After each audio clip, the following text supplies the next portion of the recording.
Et salut à tous, j'espère que vous allez bien. Aujourd'hui, on se retrouve pour une vidéo que j'avais déjà faite l'année dernière. On va classer mes lectures de l'année 2024. Les moins bonnes comme les meilleures. Spoiler alert, j'ai pas eu de grosses déceptions cette année, donc ça va donner. Allez, on est parti! Donc on se retrouve sur le site Tier Maker. Je crois que j'avais utilisé aussi celui-là l'année dernière. Donc, trêve de bavardage et on est parti de suite. Donc on va commencer avec 1000 baisers pour un garçon. Ça faisait un moment que je voulais lire celui-là. J'ai beaucoup aimé. J'ai chialé ma race. Mais c'est une belle histoire d'amour. Bon, pour ceux qui n'aiment pas les drames, enfin les livres genre comme Five Feet Apart, je sais même plus comment il s'appelle. 3 mètres de toi, enfin en français, je sais même plus.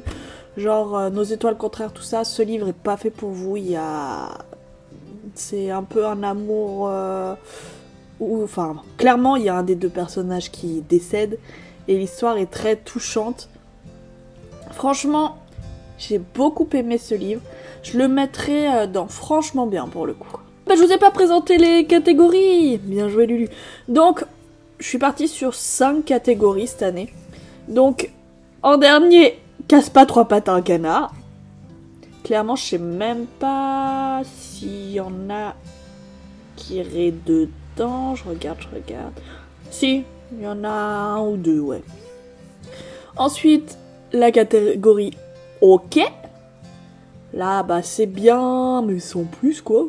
Ça se laisse lire. Franchement bien. Rien à dire de plus, c'était franchement bien. J'adore! Oh, je vais vous casser les oreilles, là. J'ai ma Miou sur le bureau avec moi. Elle m'a regardé en mode « Qu'est-ce que tu fais, Frangine ?» Oui, t'es mignonne. Donc, bah, j'adore. Et enfin, le top 1. Enfin, top 1 of the year. Ma meilleure lecture de l'année. Et bah, vous savez quoi? On le choisira à la fin. Je le sélectionnerai dans ceux que j'adore. Donc, 1000 baisers pour un garçon. Non, franchement bien. Bridgerton, Héloïse. Celui-là... Ah mais attends, j'en ai lu d'autres avant Héloïse. Il y a eu Bénédicte cette année. Ouais, on va commencer par Bénédicte. Je les ai pas mis dans l'ordre du tout sur le site. Honte à moi, j'ai pas du tout travaillé cette vidéo. C'est vraiment la one again. Donc Bénédicte... Ah, j'ai hâte d'ailleurs qu'il sorte la saison sur son personnage sur Netflix. Ça va être trop cool. Mais ouais, j'ai franchement bien aimé... Ah non, Bénédicte, j'ai adoré pour le coup. Ouais. Ce personnage, je pense... J'ai lu que jusqu'à Héloïse, après j'ai pas lu, faut que je continue. Mais j'ai franchement adoré le tome sur Bénédicte, et j'ai hâte de voir ce qu'ils vont nous faire à la télé. On verra. Ensuite, on a eu Colline. Franchement bien. Je le mettrai pas dans j'adore. Pour le coup, j'ai préféré la série au tome de Colline. Et Héloïse... J'ai bien aimé, mais il m'a pas marqué comme celui de Bénédicte. Après, Bénédicte, c'est un... Bon, c'est pas un peu, c'est clairement une réécriture de Cendrillon. Mais comment c'était amené, franchement, j'ai franchement bien kiffé. Donc après, on a Damnée. Donc c'est le tome 1 d'une saga que j'avais lu... J'étais au lycée. J'étais quoi, en première, en seconde, en première? Non, peut-être pas en seconde. Donc j'avais 16 ans, ça fait un moment. Et je me suis recommandé la saga là sur Vinted, parce que c'était pas à moi quand je les ai lus. Mais j'avais un bon souvenir, mais j'étais pas allée au bout de la saga, je crois que j'avais lu les 3 premiers, et après, parce que ma copine elle avait que les 3 premiers, et après j'avais pas lu la suite. Donc là, je les avais trouvés d'occasion sur Vinted, pas trop cher. Et je me suis dit, allez, on va retenter l'expérience.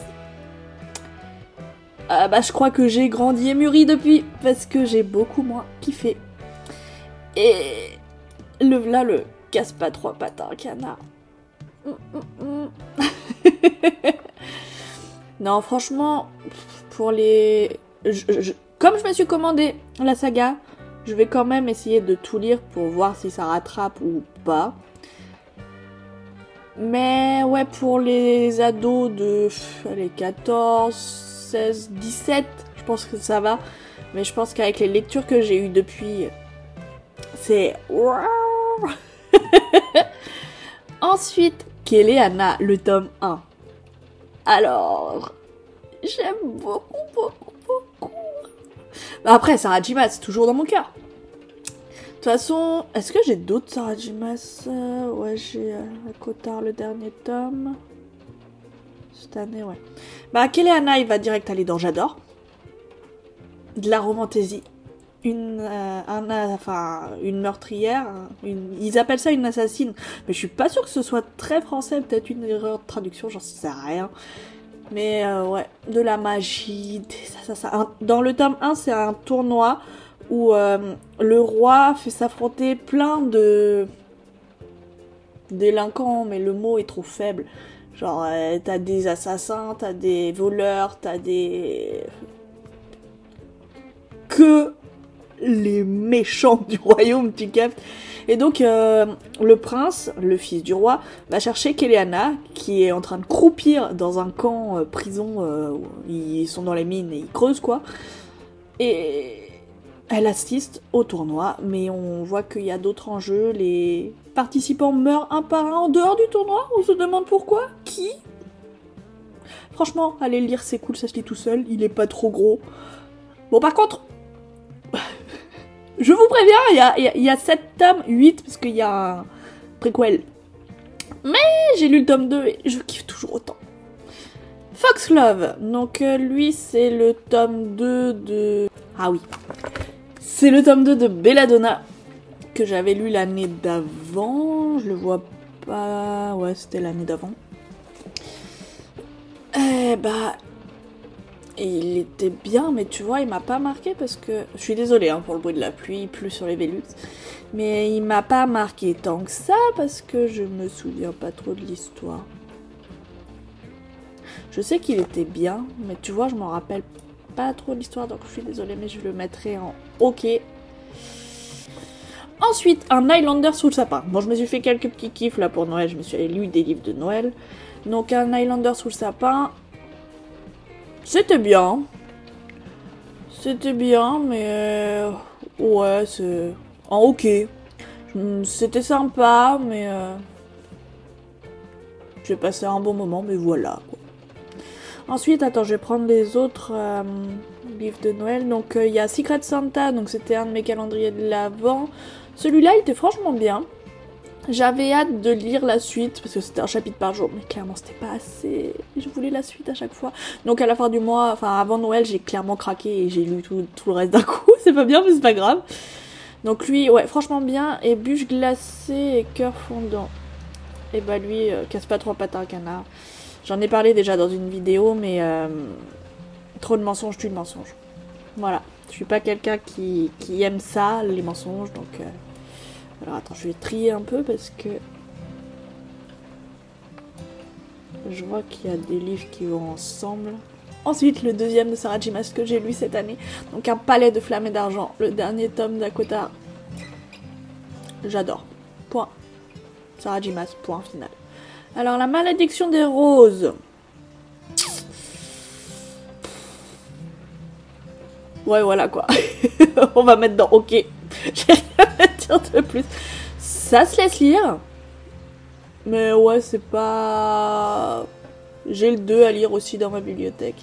Et clairement, il coûte beaucoup trop cher parce que c'est, je crois que le tome comme ça, c'est 30 balles. Pourquoi? C'est rien, Mimine. C'est rien, Mamion. C'est les pompiers. Ah ouais, il y a une alarme de pompiers dehors, du coup, ça l'inquiète. C'est les pompiers, Mamion. C'est rien. C'est les pompiers. Regarde comment elle est toute tendue. C'est les pompiers que t'entends. C'est rien. Est-ce que tu veux dire bonjour à la vidéo? Non? Non? On retourne dans le lit? Ouais. Donc tu vois, quand je te dis qu'elle est à côté, c'est qu'elle est à côté. Bref, alors, les cités rebelles. Alors celui-là, c'est extrêmement drôle, parce que c'est mon amie Jeanne qui me l'avait prêté. Donc je l'ai lu. Franchement,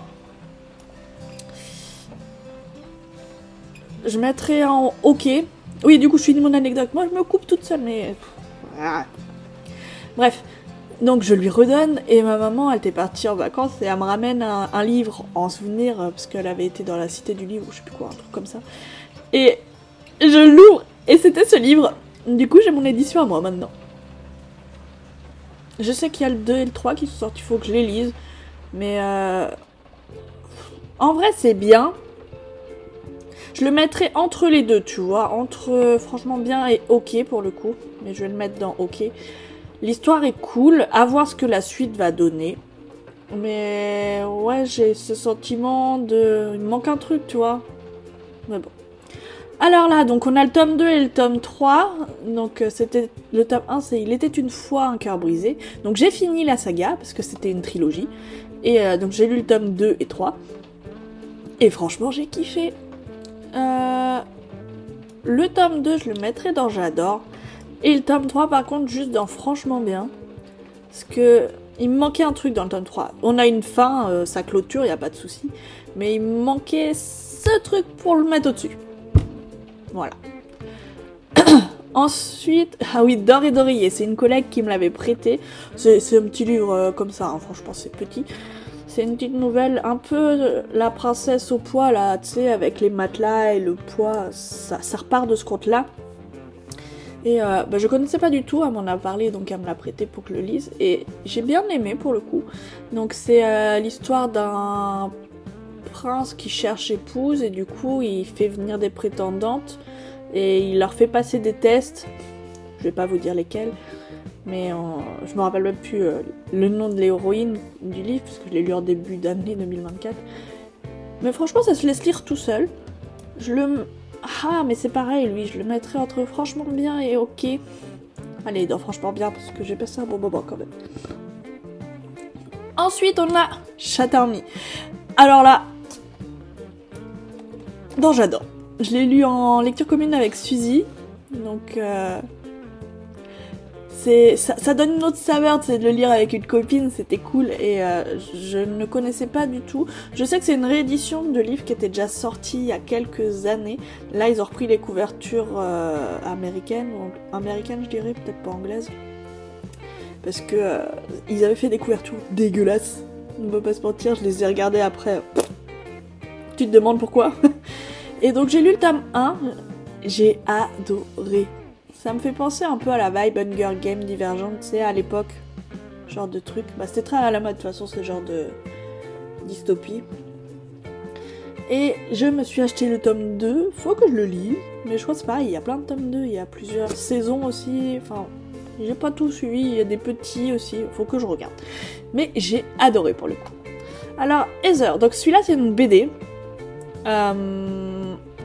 Je l'avais lu en webtoon sur mon téléphone et de le redécouvrir en livre, c'était trop bien.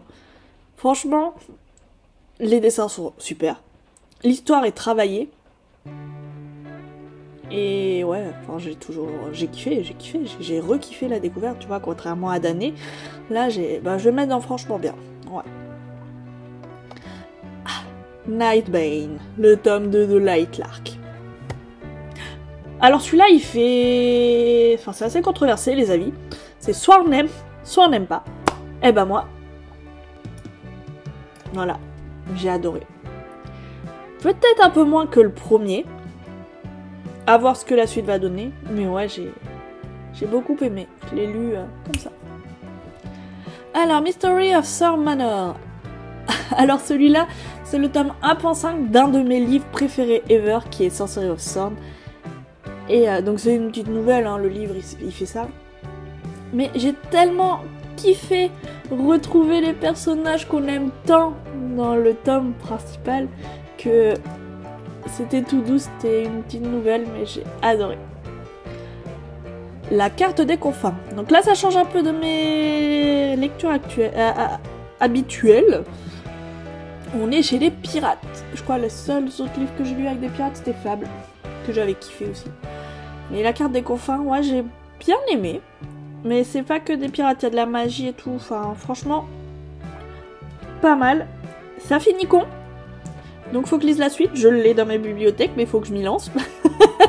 Mais ouais, franchement bien. Franchement bien. Pas j'adore, mais franchement bien. Alors, le royaume des Infernis, celui-là. Donc c'est le tome 3 du Royaume des damnés. J'ai fini la saga aussi cette année. Lulu a fini les sagas cette année. Wouhou! Bref.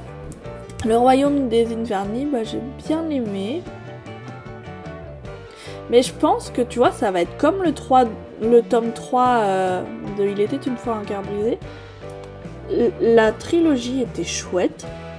Il faut prendre l'ensemble. L'ensemble, je le mettrai dans J'adore. Mais que le tome 3, je le mettrai dans Franchement bien.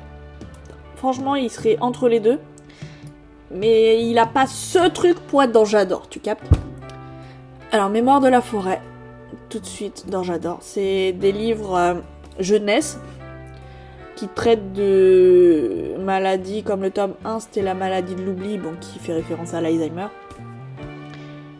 Et voilà, j'ai kiffé retrouver nos petits personnages. Les dessins, les illustrations dans ces livres sont pépites, elles sont magnifiques. Il me reste encore 2 tomes, donc celui de l'hiver et celui du printemps. Et j'ai trop hâte de retrouver mes petits personnages. Ensuite, les Chroniques de la Tour. Donc celui-là, c'est un tome 0.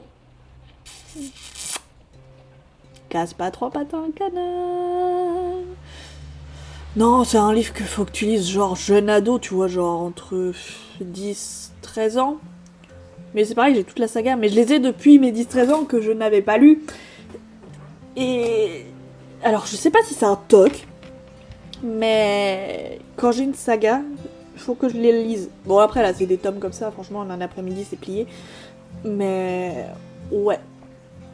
À voir, parce que là, c'est un tome 0, c'est pas pareil, c'est pas dans la saga, donc à voir, faut... Mais là, les autres, ils sont au carton. Donc ça attendra devant la maison. Alors, les 2 royaumes, c'est un tome 2. C'était un service presse. Et honnêtement, bah je me rappelle plus du tout de l'histoire, donc ça va aller là, hein, par dépit. Je sais que j'avais fait un bon post sur Instagram, j'avais bien aimé, mais le fait que je me rappelle pas, c'est que ça a pas dû me transcender plus que ça. Donc bah casse pas 3 pattes à un canard, je suis désolée. Les BD, je vais prendre ceux-là là. Les BD de League of Legends, franchement ok. Après, je suis pas fan plus que ça du jeu, j'y joue, mais... Luc, c'était franchement bien, Z, j'ai un peu moins... Je m'en rappelle plus, donc c'est pour dire. Voilà. Pas grand chose de plus. Un royaume de chair et de feu, donc c'est le tome 2 du sang et la cendre. J'adore. J'adore. Là, il y a le tome 5 qui va sortir, faut que je lise le tome 3, 4, et après le 5. Mais c'est pareil, c'est des briques qui sont gros comme ça, genre, tu vois, ils font ma tête. La Red Falcon. Bon, vous le voyez à mes lectures, j'ai tendance à lire beaucoup de romantaisie, il faut de la fantaisie, pas que de l'amour, tu vois. Et celui-là, c'est de la romance, un peu dark, parce qu'il y a des histoires de meurtre, machin, un peu, je crois. Ça s'est lu tout seul, mais est-ce que... En vrai, c'était bien, mais c'est... Bon, je vais le mettre dans OK. Même si j'ai bien aimé, mais j'y peux rien. C'est pas ma catégorie de livres préférée, donc bah, forcément, ça rétrograde. C'est trahison obscure. C'est trahison obscure. Donc là, c'est pareil. Une fin de saga, oui. Donc, bah, c'est le tome 2 d'une duologie, donc ça va, comme saga, c'est pas trop compliqué à finir. Bah, j'ai adoré. Des failles, de la magie, un triangle amoureux. Pas besoin d'en dire plus. Divine rivalité. Et bah j'ai surkiffé ma race. Donc là c'est... Ça fait penser à la Seconde Guerre mondiale clairement, ou Première Guerre mondiale, je sais plus trop. Mais c'est la guerre qui est... C'est 2 dieux qui appellent à ce qu'on se batte pour eux en gros. Donc, bah, t'as la guerre forcément, donc tu suis Iris qui est correspondante de guerre. Bon, il y a de la romance, il y a un petit monsieur sur la couverture avec Iris, donc forcément on se dit, ah, il y a Anguille sous roche. Oui. Les descriptions dans ce livre, tu t'y croirais. Franchement, tu t'y croirais. J'ai adoré. Bon, franchement, lisez-le. J'ai le tome 2 là que je me suis acheté il y a pas longtemps, que je vais sûrement me déglinguer très rapidement. Et parce qu'il n'y a que 2 tomes, donc au moins la saga sera vite pliée. Mais ouais, franchement, allez-y les yeux fermés, je peux que vous le recommander. Full Swing. Youpla, j'adore. Yeah. Des dragons, de la romantaisie. Dans le 1, on a un petit triangle amoureux, mais qui est vite expédié par le protagoniste masculin par excellence. Mais ouais, j'adore. J'ai lu le tome 2 là aussi, j'adore. Donc il va rester dans j'adore, c'est pas mal. Un stopper, franchement bien, c'est le tome 3. Rien à dire, c'est pipou, c'est trop mignon. Parfait. Et là donc Frost et Ambrosia, donc c'est une duologie, c'est pareil. Donc saga commencée en 2024, saga finie en 2024. Ça c'est c'est efficace hein. Donc franchement Frost, non franchement bien. C'est des failles, un royaume, de la politique et tout, c'est cool. Mais je le mettrai pas dans j'adore, même si j'ai bien aimé hein, la saga. Mais voilà. Bon alors, maintenant je suis dans la mouise. Faut que je choisisse ma meilleure lecture de 2024 là. Mais on a des pépites hein. On a de la pépitasse là dans j'adore. On a de la pépitasse. Et toi Mimi, t'as préféré quoi toi? Moi je sais pas lire.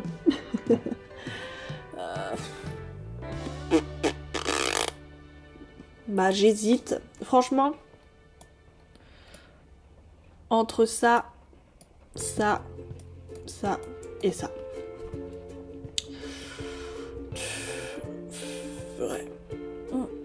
Et là, ça me déchire le cœur, putain. Ça fait mal. Franchement, un palette de flammes et d'argent, il y a eu trop de smooth pour moi.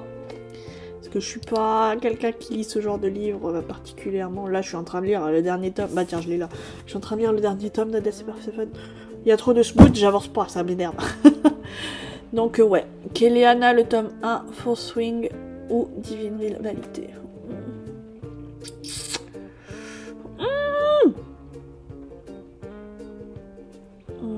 Kéléana, le tome 1 est très bien. Mais ouais, en vrai, je pense que je vais le descendre. Je vais le descendre parce que... là, j'ai lu le tome 2, qui est déjà un cran au-dessus, je trouve. On monte crescendo. Mais ouais, je le trouve un petit peu en dessous de Full Swing et Divine Rivalité. Mais par contre, entre les 2 derniers, punaise, j'en sais rien. Parce que d'un côté, dans Full Swing, les personnages sont attachants. On les aime, on les suit avec les tripes. Mais Divine Rivalité, enfin... dans Full Swing, clairement, ça va se jouer au personnage principal, je pense. Dans Full Swing, Violette, on l'aime d'amour. Hein. Mais... il y a plein de fois où elle nous casse les burnes. Elle est pénible. Tandis que dans Divine Rivalité, Iris, clairement, c'est un petit sucre. Donc ouais, franchement, je pense que on est pas mal là, niveau classement. Donc la palme d'or de 2024 est remis à Divine Rivalité, le tome 1. J'espère que le tome 2 sera à la hauteur quand même, parce que là, le tome 1 a fini sur les chapeaux de roue. C'était une fin horrible. T'es devant ton livre, t'es en mode... mais... pourquoi? Bon, après, je l'ai lu il y a pas longtemps, je l'ai lu fin de novembre. Donc c'est encore tout frais dans ma tête. Mais j'ai kiffé. Ouais, j'ai kiffé. Bon alors, j'espère que cette vidéo vous aura plu et vous aura donné envie de lire certaines lectures que j'ai eues pendant cette belle année. Je suis quand même assez contente, j'ai eu plein de bonnes lectures. Il n'y a pas eu de gros navets quand même. Il y a 4 casse-pattes, 3 pattes à un canard, c'est dur à dire ça. Mais, franchement, ça passe. Je me rappelle des années où j'ai eu des DNF. Là, cette année, j'ai pas abandonné une seule lecture. Bon, après, j'en ai beaucoup moins lu que l'année d'avant. Mais, je suis assez fière de mon global pour le coup. Bon écoutez, sur ce, je vous souhaite un très bon dimanche, et je vous dis à très vite. Salut!